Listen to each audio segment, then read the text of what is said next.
अस्सलाम वालेकुम प्यारे बच्चों।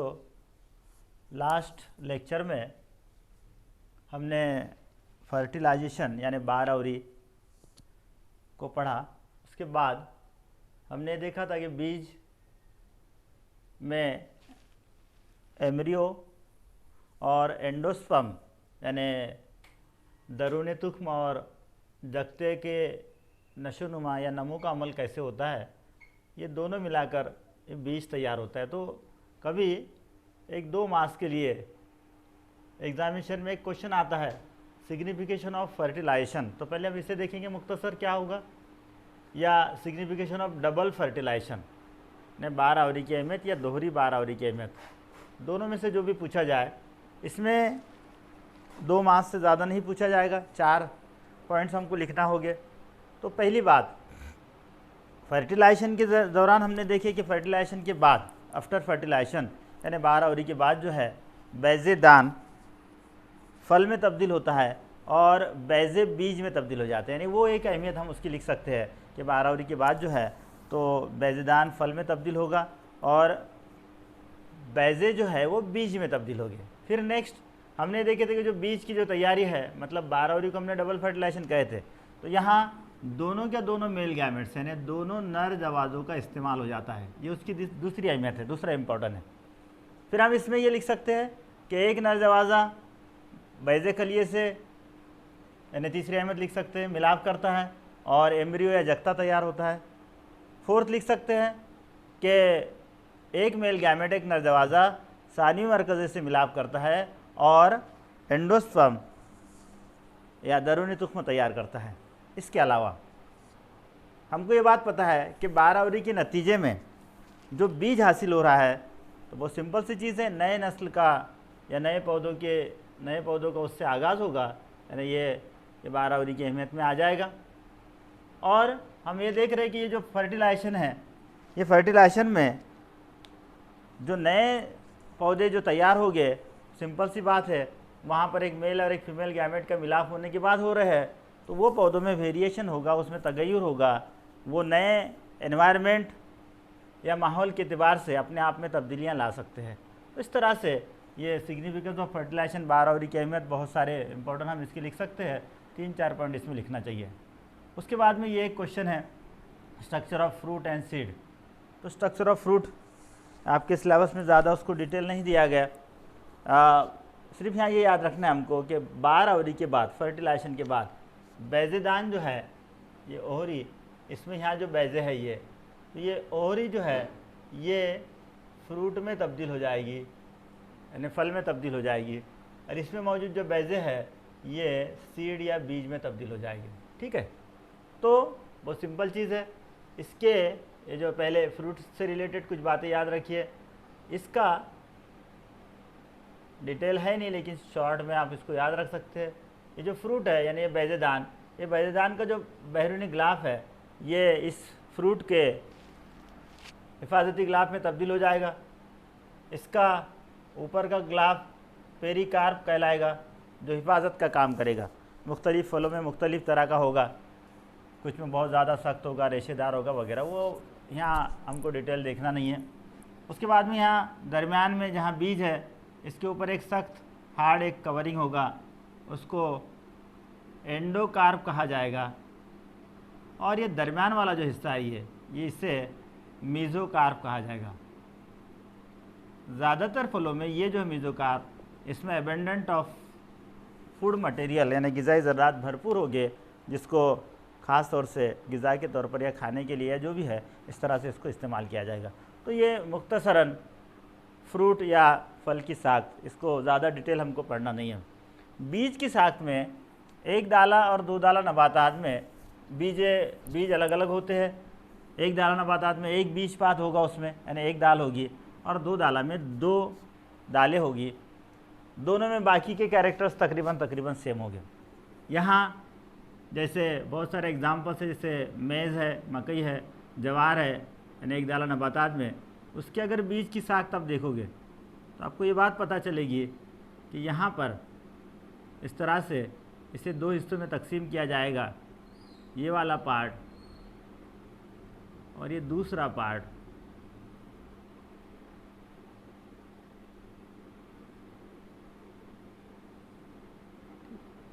ये जो हिस्सा है ये और ये हिस्सा, ये दोनों हिस्सों में हमने देखे थे कि बीज के बनने के अमल के दौरान कि एक एम्ब्रियो का नशोनुमा होता है और दूसरी तरफ एंडोस्पर्म का नशोनुमा होता है। ये बीज में एंडोस्पर्म मौजूद है, जिसमें नहीं है वो एंडोस्पर्म ग़िज़ा के तौर पर इस्तेमाल कर लिया जाता है। तो ये वाला जो हिस्सा है ये हिस्सा एंडोस्पर्म का है और ये वाला जो हिस्सा है ये एम्ब्रियो का, ये इम्पोर्टेंट है। इस एम्ब्रियो वाले हिस्से में दो चीज़ें बहुत इम्पोर्टेंट होती है। यहाँ एक खलियात का एक ग्रुप, जब उसका नशोनुमा होता मैंने आपको बताया था, वो इस खलियात के ग्रुप को प्लीम्यूल कहा जाता है और इसे रेडिकल कहते हैं। इसके ऊपर हिफाजती ग्लाफ है कॉलियोटाइल, ऐसा कहा जाता है। इसके ऊपर हिफाजती ग्लाफ है कॉलियोराइजा,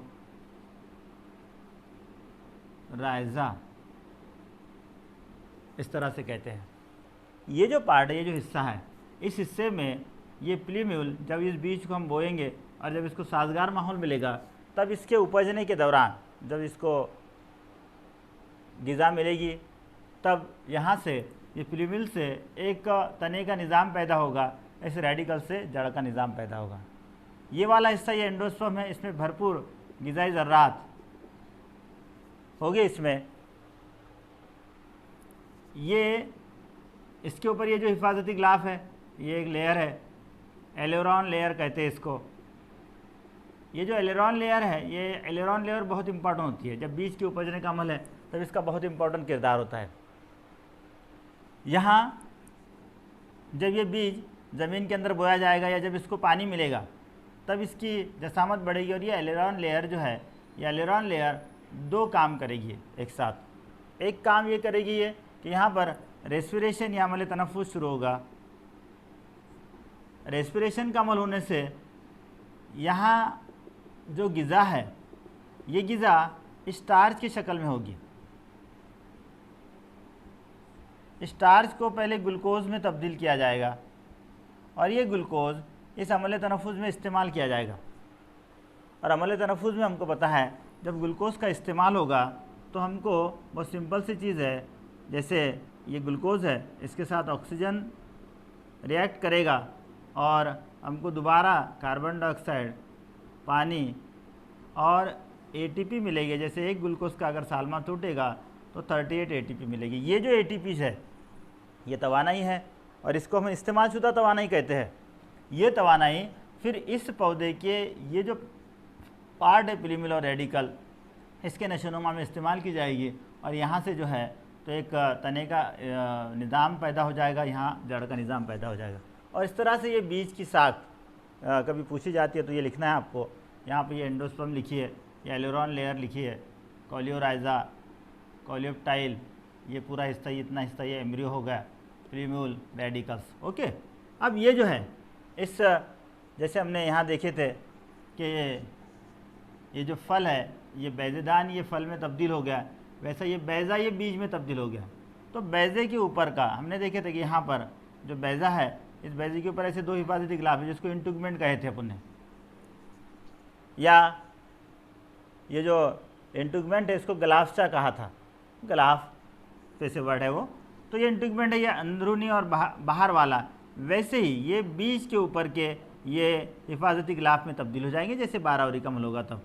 तो ये बाहर वाला जो है और ये अंदर वाला, ये बाहर वाले को टेस्टा कहा जाएगा, अंदर वाले को टैगमेन कहते हैं। याद रखिए ये दोनों नाम, यानी इसके ऊपर जो हिफाजती ग्लाफ होगा बीज के ऊपर, एक को बाहर वाले को टेस्टा कहा जाएगा, उसके अंदर जो है उसको टैगमेन कहेगा। इसके अलावा इसके अंदर जब आप बीज को ब्रेक करोगे तो आपको पता होगा कैसा पेपरी, एक पतला सा, एक और एक हिफाजती ग्लाफ इसके अंदर पाया जाता है। तो यहाँ जो है, यहाँ हमको ये बात पता है कि ये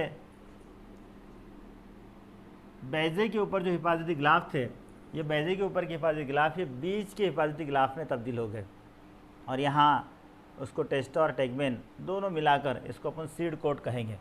तो इस तरह से ये बीज की साख जो एक डाला नबातात के बीज की साख थे, दो डाला नबातात के बीज की साख में क्या होगा, कुछ चेंजेस, कुछ तब्दीलियाँ इसमें रहेगी। ये सारी चीज़ें याद रखिए, क्योंकि ये किस तरह से होता है क्या है हमको पता चाहिए। ठीक है, इसमें सिर्फ ये होगा कि यहाँ पर थोड़ा सा चेंजेस, यानी यहाँ एक ये कॉटिलेडॉन यानी ये एक दाल, ये दूसरी वाली एक दाल, यानी दोनों मिलाकर ये दो दाला हो जाएगी। इसमें एंडोस्पर्म नहीं रहेगा, ज़्यादातर दो दाला नबातात में एंडोस्पर्म नहीं है, जिसमें है उसमें होगा। फिर यहाँ पर एक पार्ट है, ये दोनों दालों को जैसे अपन कॉटिलेडॉन कह रहे हैं,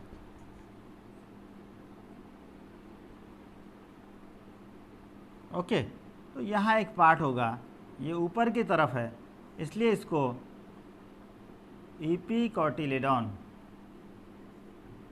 मैंने उस वक्त कहा था आपको ईपी और हाइपो, और इसके वाला नीचे वाला ये जो पार्ट है इसको हाइपो कॉटिलेडॉन कहा जाएगा। यहाँ से इधर की जानिब भी इसी तरह से रहेगा, यहाँ से एक जो पार्ट निकलेगा वो पार्ट इस तरह से ये रेडिकल कहलाएगा। ठीक है, जैसे इस बीज में हमने देखी कि जब इसके उपजने का अमल होगा तो ये प्ल्यूम्यूल और रेडिकल इस तरफ एक तने का निज़ाम, इस तरफ जड़ का निज़ाम पैदा करेगी, वैसा यहाँ दो दाला नबातात में यहाँ हमने देखी थी दूसरी और चीज़ कि एंडोस्पर्म इसको ग़िज़ा फराम करेगा जब तक इसका नशोनुमा नहीं होगा, जब तक ये इस काबिल नहीं होगा कि शुआई तरीक़ा अमल करे और इसका जड़ निज़ाम जो है पानी और मादनियात को जज़्ब न करे, तो तब तक यहाँ से इसको ग़िज़ा मिलती रहेगी। वैसा इस पौधों में ये वाला जो ईपी कॉटिलेडॉन वाला या ये कॉटिलेडॉन वाले पार्ट जो है ये इस तरह से ज़मीन के ऊपर आ जाएगा और पहली पत्तियों में तब्दील हो जाएगा, और ये यहाँ से ये जो रेडिकल वाला पार्ट है यहाँ से एक जड़ निज़ाम पैदा हो जाएगा, और फिर नेक्स्ट इसका नशोनुमा होकर यहाँ इस कॉटिलेडॉन से, यानी ये जो दालें हैं ये वाली ये दोनों दालों से जो है इसे ग़िज़ा फराम की जाएगी जब तक ये पौधा उस काबिल न हो कि वो शुआई तरीक़ा अमल कर सके और ज़मीन से पानी और मादनियात को जज़्ब न कर सके। तो यहाँ मुख्तसरन ये बीज की साख और फल की साख को हमने देखे। कभी कभी सिग्निफिकेंस ऑफ सीड या फ्रूट पूछा जाता है, तो हमको ये बात पता है कि बीज की जो अहमियत है, सबसे पहली चीज़ ये है कि बीज दूसरी नस्ल का आगाज़ करने के लिए या दूसरी नस्ल की इब्तिदा के लिए या दूसरी नस्ल पैदा करने के लिए इस्तेमाल होगा, ये हमको पता है।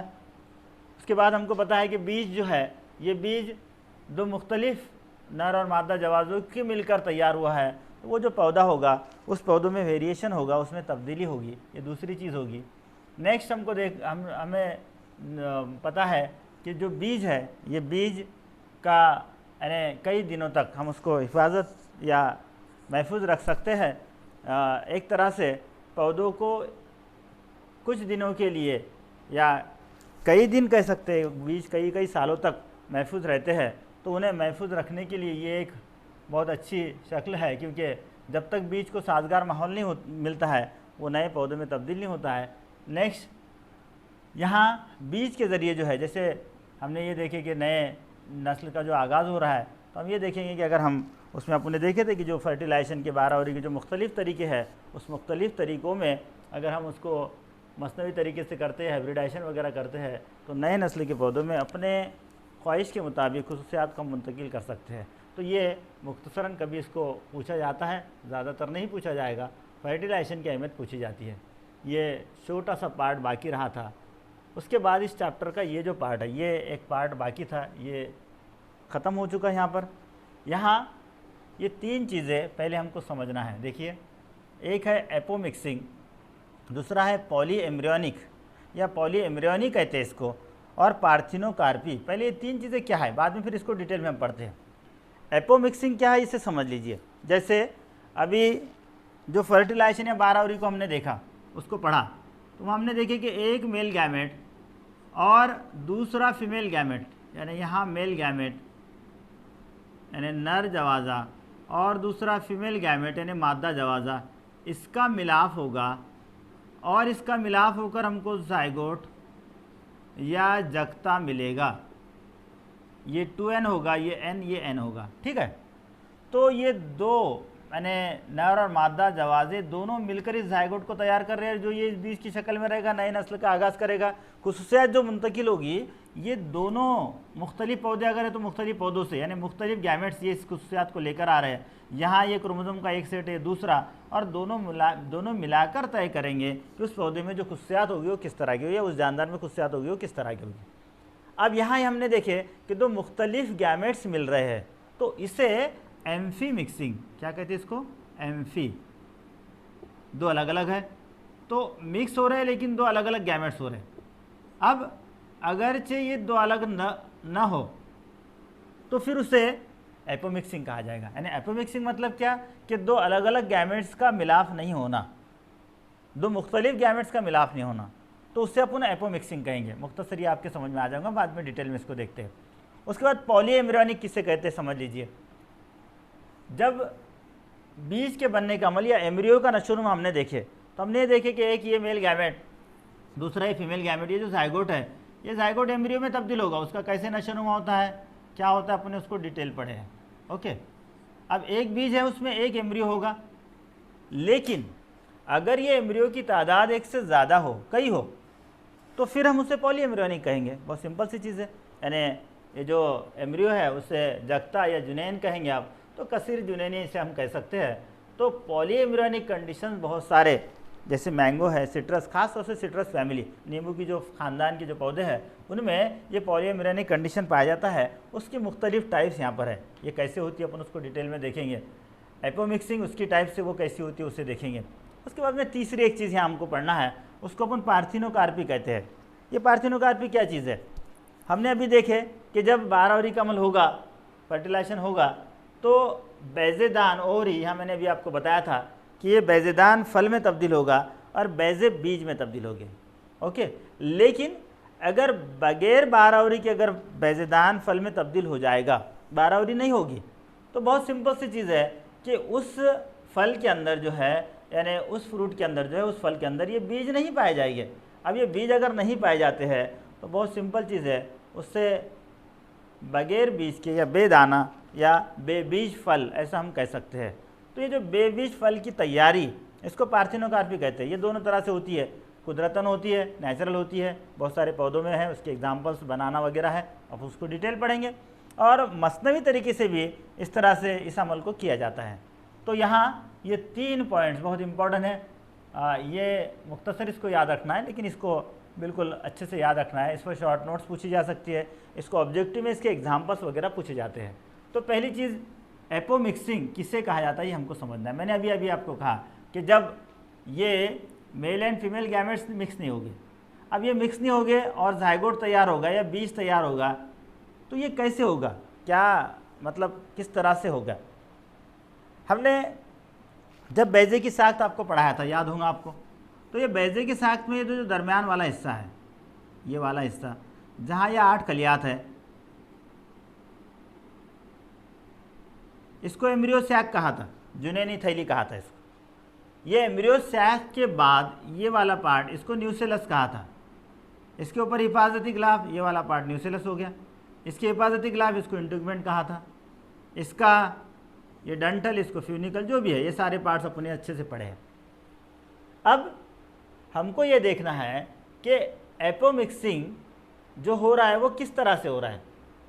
पहली बात हमको ये देखना है कि जैसे एग्जाम्पल के तौर पर यहाँ ये जो पार्ट है, इसमें का ये वाला हिस्सा, यानी जिसमें 8 कलियां आती है, एम्ब्रियो सैक के अंदर वाला पार्ट, ये वाला इतना हिस्सा, ये वाला जो हिस्सा है, ये हिस्सा गैमेट्स को तैयार करता है, जवाजे को तैयार करता है, यानी मादा जवाजे यहाँ तैयार होते हैं।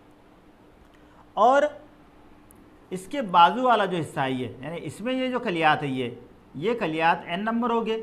इसके बाजू वाले जो सभी खलियात है ये 2n हो गए, यानी इसके हिफाजती गिलाफ के हो गए, न्यूसेलस के हो गए, इसके डंटल के हो गए, यानी सभी बाकी के तमाम खलियात 2n हो गए। अब यहाँ पर हमको ये देखना है कि अगरचे ये एम्ब्रियो, यानी ये जायगोट एम्ब्रियो में तब्दील होगा, ये एम्ब्रियो अगर ये हिस्सों से, मतलब इसके अतराफ वाला न्यूसेलस है उससे है, इंटुगमेंट है इससे है, इस हिस्सों से डेवलप हो जाएगा, बारहवरी कमल नहीं होगा, फर्टिलाइजेशन नहीं होगा।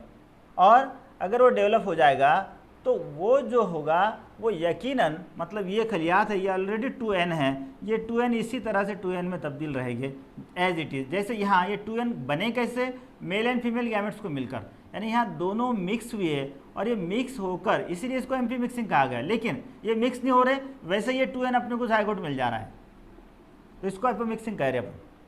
तो ये जो एपो मिक्सिंग है, ये एपो मिक्सिंग, इसको जैसे पहले अभी मैंने आपको कहा कि अगर यहाँ ये खलियात, यानी इस जुनैनी थैली के अंदर वाले खलियात को छोड़कर बाकी खलियात कोई भी, अगर ये जायगोट में और एम्ब्रियो में तब्दील हो जाते हैं, तो यहाँ पर इसे, यानी मतलब इसके ज़रिए जो मतलब हो रहा है, तो इस खलियात को, यानी यहाँ, और दूसरा ये खलियात अगर हो रहे हैं तो ये दूसरा होगा। तो ये दोनों में जो फ़र्क है, दोनों में ये फ़र्क है कि यहाँ ये खलियात ऑलरेडी 2n है, यहाँ ये जो खलियात है ये n नंबर है। कुछ पौधों में ये होगा कि ये एक जैसे जो गैमेट्स है ये आपस में मिलेंगे n+n और ये 2n फॉर्म करेंगे। कुछ में ये होगा कि सिर्फ n जो है यही डेवलप होगा, यानी यहाँ जायगोट 2n होगा ही नहीं। तो ऐसे मुख्तलिफ उसकी टाइप्स है, ऐसी मुख्तलिफ उसकी किस्में हैं। तो ये एपो मिक्सिंग है, ये एपो मिक्सिंग दो तरह से होगा, यहाँ अपने लिखे इसको, रिकरेंट एपो मिक्सिंग और non recurrent apo mixing. Recurrent apo mixing और नॉन रिकरेंट एपो मिक्सिंग जो है, तो इसको जो है, इसको यानी रिकरेंट एपो मिक्सिंग को डिप्लोस्पोरी,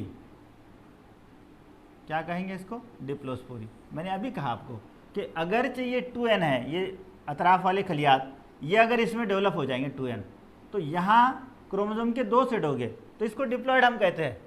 तो रिकरेंट में जो जायगोट होगा, जो एम्ब्रियो होगा, इसमें 2n जायगोट होगा, इसलिए इसको डिप्लोस्पोरी कहा गया। लेकिन नॉन रिकरेंट में क्या होगा, जैसे एग्जांपल के तौर पर यहाँ मैंने अभी कहा, इसमें का ये एक सेल है, ये वाला दरमियान वाला, ये एक सेल, ये एक सेल या बैजा खलिया, हमको पता है ये n नंबर है, ये एम्ब्रियो में तब्दील होगा, जायगोट बना और एम्ब्रियो में तब्दील हो गया, तो क्या होगा, ये n नंबर ही होगा सिर्फ। तो ये हैप्लॉइड होगा, यानी यहाँ ये हैप्लॉइड होगा। अगर ये हैप्लॉइड है तो इसको नॉन रिकरेंट एपोमिक्सिंग। देखो एपोमिक्सिंग किसे कहते हैं मैंने आपको बता दिया, बारहवरी नहीं होगी, और ये जो खलियात है बगैर मिक्सिंग के, male and female gametes mix नहीं हो रहे, और यहाँ पे जायगोट तैयार हो रहा है, एम्ब्रियो तैयार हो जा रहा है। लेकिन अगर ये डिप्लॉयड खलियात से होगा, डिप्लॉयड खलियात किसे कहा गया, मैंने आपको कहा कि इसके अतराफ के जो खलियात है ये सभी डिप्लॉयड खलियात हो गए। और अगर ये डिप्लॉयड खलियात से बनेगा तो इसको रिकरेंट, क्योंकि जायगोट में 2n होना चाहिए, उसमें 2n है, सिर्फ यहाँ तरीका बदल गया है, इसीलिए इसको एपोमिक्सिंग कहा गया और इसको अपने एम्पी मिक्सिंग कहा है। ठीक है, तो एपोमिक्सिंग में जब ये वाला हिस्सा, इस हिस्से को जो है इसको यानी गैमेटोफाइटिक पार्ट कहेंगे, इसके बाहर वाला जो हिस्सा है इसको स्पोरोफाइटिक कहेंगे।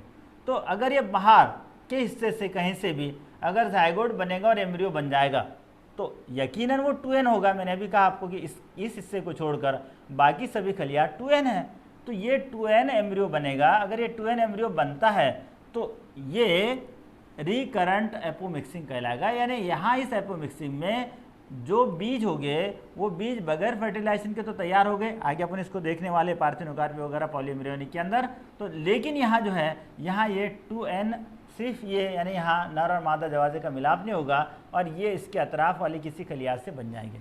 लेकिन अगर चाहिए इस खलियात से बनते हैं, यहाँ ये जो खलियात है मैंने आपको कहा कि ये सभी खलियात कैसे n नंबर वाले हैं, अगर ये n नंबर वाले खलियात से बनते हैं तो ये जायगोट n होगा, और ये जो एम्ब्रियो है ये एम्ब्रियो मतलब ये पॉलीमिक्सिंग वाला नॉन रिकरेंट ये वाला, और इसको रिकरेंट कहा जाएगा। इसमें हैप्लॉइड खलियात, मतलब ये 8 खलियात में से कोई अगर जायगोट में तब्दील हो जाएगा, एम्ब्रियो में तब्दील हो जाएगा, खासतौर से बैजा खलिया ज़्यादातर तब्दील होता है, तो ये है नॉन रिकरेंट एपोमिक्सिंग। तो एपोमिक्सिंग किससे कहते हैं, आपने समझ लिया कि मेल एंड फीमेल गैमेट दोनों मिक्स नहीं होंगे। इस बैजे खलिया का कोई पार्ट, जैसे बाहर वाला पार्ट या फिर ये जुनैनी थैली के अंदर वाले 8 खलियात में से कोई खलिया अगर जायगोट में एम्ब्रियो में तब्दील हो जाएगा उसको एपोमिक्सिंग कहेंगे। ओके, ये 2 तरह का होगा, मैंने अभी आपको कहा। एक रिकरेंट एपोमिक्सिंग, मतलब ये इसके अतराफ वाले जो डिप्लोस्पोरी कहलाएगा, ये हैप्लोस्पोरी हैप्लॉइड कहलाएगा, इसमें ये इसके अतराफ वाले 2n खलियात ये जायगोट में एम्ब्रियो में तब्दील हो जाएंगे। इसमें इस जुनैनी थैलीमे के खलियात जो n नंबर है ये उस जायगोट में तब्दील हो जाएंगे। तो इस तरह से ये एपोमिक्सिंग, मुख्तसर इसको याद रखिए। पॉली एम्ब्रियोनिक, मैंने अभी अभी आपको कहा कि जब ये एम्ब्रियो तैयार होगा, यहाँ आपने देखे कि male and female gametes zygote की तैयारी हो रही है, एम्ब्रियो फॉर्मेशन होगा, तो ये एम्ब्रियो उसमें एक होगा, एक जगता होगा, और ये एम्ब्रियो एक है, और अगरचे इसकी तादाद बढ़ जाए तो उससे अपन पॉली एम्ब्रियोनिक कहेंगे, कसीर जुनैनी कहेंगे। बहुत सारे इसके एग्जाम्पल्स है, इसमें ख़ास तौर से स्पेशली जो है यहाँ इसके भी एग्जांपल याद रखिए। पहले इसका जो एग्जांपल है ये और ये वाला नॉन रिकरेंट वाला, इस तरफ इसको लिखता हूँ।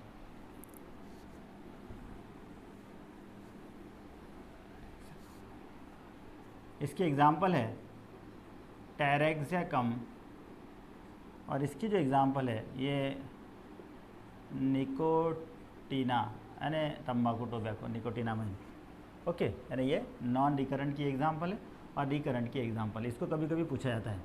पॉली एम्ब्रियोनिक के बहुत सारे एग्जांपल्स हैं, स्पेशली पॉली एम्ब्रियोनिक में सिट्रस फैमिली, नींबू की जो ख़ानदान है उसके सिट्रस आप एग्जांपल याद रख सकते हैं दोनों के अंदर। अब पॉली एम्ब्रियोनिक किससे कहते हैं, हमने देखे कि ये कसीर जुनैन होना चाहिए, यानी जो एम्ब्रियो है ये एम्ब्रियो की तादाद एक नहीं बल्कि एक से ज़्यादा होना चाहिए, ठीक है। अब यहाँ इसको एडवांटेटिव पॉली एम्ब्रियोनिक और क्लीवेज पॉली एम्ब्रियोनिक दो चीज़ें बताएगी। अब ये क्या चीज़ है, जैसे किसी पौधों में ये बारहवरी कमल हुआ, हमने यहाँ देखे कि जैसे ये इसका बैजा है, यहाँ ये एक सेल है, ये सैनरिस है, ये सानियो मरकज़ है, यहाँ पर एंटीपोडल सेल है। अब यहाँ दो मेल गैमेट आ गए, दो नरजवाज़े, एक और ये एक नरजवाज़े ने ये एक सेल से बैजा खलिया से मिलाप किया, दूसरे ने ये सानियो मरकज़े से मिलाप किया, और ये बैजा खलिया से मिलाप करने के बाद इसका पहले जायगोट तैयार हुआ और ये एम्ब्रियो में तब्दील हो गया। अब यहाँ एक यानी फिर क्योंकि बारहवरी के बाद ये बीज में तब्दील हो जाएगा, तो यहाँ ये जो बीज होगा इस बीज में एम्ब्रियो होगा एक, करेक्ट। लेकिन अगर इसके अतराफ के जो खलियात है, मैंने अभी कहा था आपको, जैसे ये न्यूसेलस है, इसका ये इंट्यूगमेंट है, हिफाजती गिलाफ है, इसका कोई खलिया इसके साथ साथ यानी ये एम्ब्रियो के साथ साथ नशोनुमा पाएगा और एम्ब्रियो को बनाएगा, तो वहाँ एम्ब्रियो की तादाद एक से ज़्यादा होगी, कसीर होगी। तो जब ये कसीर एम्ब्रियो होगा और उसे बनाने वाले जो खलियात है, उसे बनाने वाले जो सेल है, वो इस जायगोट के नहीं होंगे, इस एम्ब्रियो के नहीं होंगे, वो उसके अतराफ जो जिगर खलियात है उनमें से कोई होंगे, तब उसे जो है तो उसे, तब यहाँ मैंने लिखा हुआ उसे एडवांटेटिव पॉली एम्ब्रियोनिक कहते हैं। क्या कहते हैं उसको, एडवांटेटिव पॉली एम्ब्रियोनिक। जैसे यहाँ रिकरेंट एपोमिक्सिंग, नॉन रिकरेंट एपोमिक्सिंग, इसको एडवांटेटिव एपोमिक्सिंग भी कहा जाता है, इसका दूसरा नाम ये है, यानी इसकी तीसरी टाइप ये भी लिख सकते हैं आप, यहाँ पॉली एम्ब्रियोनिक की जगह एपोमिक्सिंग लिख सकते हैं, सेम सेम, क्योंकि यहाँ जो है यहाँ एपोमिक्सिंग हो रहा है इन खलियात के ज़रिए, इन खलियात के ज़रिए एम्ब्रियो बन रहा, मतलब एपोमिक्सिंग हो रहा। लेकिन यहाँ क्योंकि ये पॉली एम्ब्रियोनिक में बहुत फिट होता है अच्छे से, इसलिए मैंने यहाँ इसको दो अलग अलग लिखा है। इसकी तीसरी टाइप भी आप लिख सकते हैं कि एडवांटेटिव एपोमिक्सिंग, मतलब ये एडवांटेटिव किसे कह रहे हैं, ये जो बाकी जो खलियात है, यानी ये एम्ब्रियो वाले हिस्से को छोड़कर ये अगर एम्ब्रियो में तब्दील हो जाएंगे तो एम्ब्रियो की तादाद बढ़ेगी, कसीर एम्ब्रियोज बनेंगे, और ये कसीर एम्ब्रियो रहेंगे तो उससे एडवांटेटिव पॉली एम्ब्रियोनिक कहेंगे। ये पहली बात। दूसरी टाइप इसको क्लीवेज पॉली एम्ब्रियोनिक कह रहे हैं। अब यहाँ हमने देखे कि जैसे यहाँ पर जैसे ये है, ये एक सेल के साथ ये मेल गैमेट ने मिलाप किया और ये पहले जायगोट इसने तैयार किया, फिर ये एम्ब्रियो में तब्दील हो गया। अब ये एम्ब्रियो का जब नशोनुमा होगा तो ये एम्ब्रियो का नशोनुमा होता है, अपने पढ़े इसको पूरा डिटेल में कि पहले दो खलियात बनेंगे, एक को अपने बेसल सेल या सस्पेंसर सेल कहे, दूसरे को एम्ब्रियो सेल कहे, फिर एम्ब्रियो सेल नशोनुमा पाएगा कि एम्ब्रियो में तब्दील हो जाएगा। यहाँ जो एम्ब्रियो सेल ये इब्तदाई हालत में कुछ चंद खलियात के बनने के बाद अगर ये ऐसे 2 हिस्सों 3 हिस्सों 4 हिस्सों ऐसा बढ़ जाएंगे, तकसीम हो जाएगा, क्लीवेज बोलते हैं इसको। और जब ये क्लीवेज फॉर्मेशन हो जाएंगे, अलग अलग खलियात के ऐसे ग्रुप बनेंगे और फिर ये हर एक खलियात का ग्रुप एक एम्ब्रियो में तब्दील हो जाएगा। यहाँ पर वैसे एक ही एम्ब्रियो नशोनुमा होता है, लेकिन कुछ पौधों में, जैसे ये दोनों में भी जो है बेस्ट एग्जाम्पल जो है, तो इसके एग्जाम्पल सिट्रस आप लिख सकते हैं, दोनों तरह का सिट्रस में पाया जाता है, मैंगो में पाया जाता है। अच्छे एग्जाम्पल से इसको याद रखना भी बहुत आसान है। तो यहाँ हमको एक बात पता है कि यहाँ पहले ये एडवांटेटिव में क्या हुआ कि इस जोनेनी थैली के बाहर वाले खलियात एम्ब्रियो में तब्दील हो गए, और जो एम्ब्रियो था वो भी नशोनुमा पाया, यानी इसके साथ कई एम्ब्रियोज बने। इसको पॉलीएम्ब्रियोनिक कहे लेकिन एडवांटेटिव कहे इसको। लेकिन दूसरे कंडीशन में क्या हुआ, दूसरे कंडीशन में ये हुआ कि जब इसका 12 का अमल हुआ, 12 का अमल के बाद जब जाइगोट बना, एम्ब्रियो बना, तो ये एम्ब्रियो कई हिस्सों में तकसीम हो गया, क्लीवेज बने उसके। क्लीवेज के माने बांटना, तकसीम करना। और ये तकसीम हुए हिस्से जो है तो हर एक हिस्सा एम्ब्रियो में तब्दील हो गया, और फिर उस बीज में एक से ज़्यादा जगते, एक से ज़्यादा जुनेन बने, एक से ज़्यादा एम्ब्रियो बने, इसीलिए उसको हमने पॉलीएम्ब्रियोनिक कंडीशन कहे। तो यहाँ ये पॉलीएम्ब्रियोनिक कंडीशन किसे कहते हैं आपके समझ में आ गया। इसकी दो टाइप्स, एडवांटेटिव और क्लीवेज। बहुत सिंपल वे में याद रखना है कि एडवांटेटिव मतलब वो जो एम्ब्रियो 12 के बाद बना था उसके अलावा दिगर खलियात, यानी न्यूसेलस के खलियात है, इंटीग्यूमेंट के यानी बैजे के अतराफ जो खलियात है, जुनैनी थैली के अतराफ सॉरी, वो खलियात में से कोई एम्ब्रियो में तब्दील होना और एक से ज़्यादा या कसीर तादाद में एम्ब्रियो का पैदा होना। क्लीवेज में हम देखेंगे कि जो एम्ब्रियो तैयार हुआ वही चंद खलियात के बनने के बाद, उसके खलियों तकसीम होने के बाद कुछ हिस्सों में तकसीम हो गया, क्लीवेज फॉर्म हुए, और वो हर एक क्लीवेज जो है तो वो एम्ब्रियो में तब्दील हो गया, इसीलिए यहाँ पॉलीएम्ब्रियोनिक कंडीशंस बनी, यानी ये दूसरी कंडीशन उसकी है। उसके बाद में चले आते हैं पार्थिनोकार्पी। पार्थिनोकार्पी किससे कहते हैं, यहाँ एक और एक चीज़ याद रखो, ये जो पॉलीएम्ब्रियोनिक जो कंडीशन है इसको नीवेनहॉक, ये साइंटिस्ट का नाम है, इसको नोट डाउन कर लेना। इसने सबसे पहले ये नाम दिया था 1791 में नीवेनहॉक ने। और उसके बाद पार्थिनोकार्पी जो है, ये पार्थिनोकार्पी किसे कहते हैं मैंने आपको बताया। पार्थिनोकार्पी जो है तो बगैर बीज के फलों का तैयार होना। नॉल, ये एक साइंटिस्ट का नाम है, जिसने 1902 में ये टर्म्स का इस्तेमाल किया, इसको बताया। बहुत सारे पौधे जिसमें ये पाया जाता है, जैसे बनाना,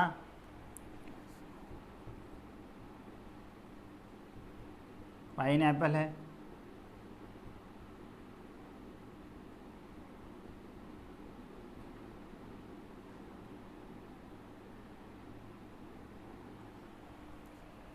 और दीगर कई पौधे हैं।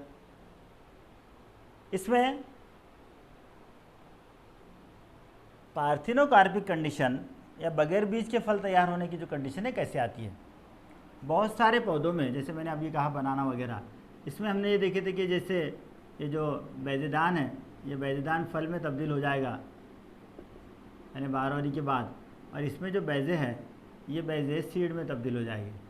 लेकिन यहाँ होता ये है कि ये जो फ्रूट जो तैयार होता है ये 12 के बगैर हो जाता है, यानी फर्टिलाइजेशन वहाँ होता ही नहीं है। और फर्टिलाइजेशन नहीं होगा और सिर्फ बैजेदान का नशोनुमा हो जाएगा, तो ये बैजेदान फ्रूट में तब्दील हो जाएगा, और ये बैजेदान फ्रूट में तब्दील होने से वो जो फल होंगे उस फलों में बीज नहीं पाए जाएंगे। इसको पार्थिनोकार्पी कहते हैं। और अगर ये इस तरह से, जैसे ये पौधों में पाई गई है, ये इस तरह की अगर है तो उसको नेचुरल कहा जाता, कुदरती कहा जाता, यानी ये नेचुरल पार्थिनोकार्पी के एग्जाम्पल्स हैं। इसको आर्टिफिशियल तरीके से भी किया जा सकता है। मार्केट में हम देखते हैं कि बहुत सारे फलों को, बगैर बीज के फलों की बहुत डिमांड होती है, उसको अलग से मार्केटिंग में वैल्यू होती है, अलग से उसकी कीमत मिलती है। ये याद रख कर लेना, ये लिख लेना, और ये दोनों के भी नाम लिख लेना, ये किस तरह से होता है, ये सब सारी चीज़ों को नोट डाउन कर लीजिए। तो वहाँ आर्टिफिशियल तरीके से किस तरह से करते हैं, तो जब पौधे में फ्लावरिंग होता है उस दौरान उस पर कुछ हार्मोन्स, कुछ महरेकाब का छिड़काव किया जाता है, जिसको नशोनुमा वाले हार्मोन्स यानी ग्रोथ हार्मोन्स कहा जाता है। ग्रोथ नशोनुमा वाले हार्मोन्स। अब ये नशोनुमा वाले जो हार्मोन्स है इसमें बहुत सारे हैं, ख़ासतौर से इसमें IAA नाम इसका याद रखिए, इसको लिख लीजिए, एंडोल 3 एसिटिक एसिड। ये जो हार्मोन है पूछा जाता है, इसको ऑब्जेक्टिव में पूछा जाता। गिबरलिन्स है और ऐसे कई हार्मोन्स, कई मेरे काम मिलेंगे। ऑक्साइंस है।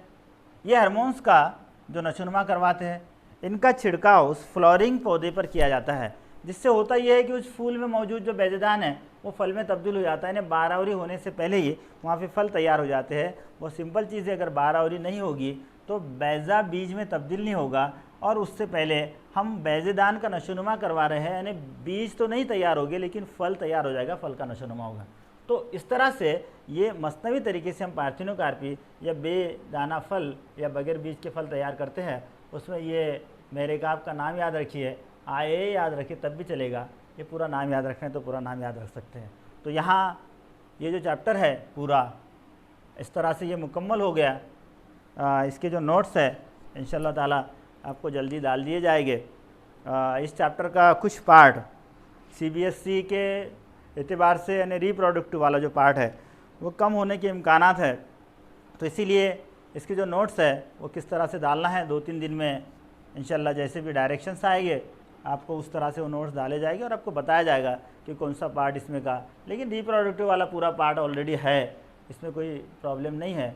और वो भी जो पार्ट है वो पार्ट बाद में नीट वगैरह में रहेगा नहीं रहेगा, उसके डायरेक्शन अभी आना है, जब आएंगे जब देखेंगे तो तब अपन इसको देखते हैं। इसके बाद नेक्स्ट कोई चैप्टर अपन इसके बाद के लेक्चर में शुरू करेंगे। चलो नेक्स्ट मिलते हैं इंशाल्लाह। अस्सलाम वालेकुम।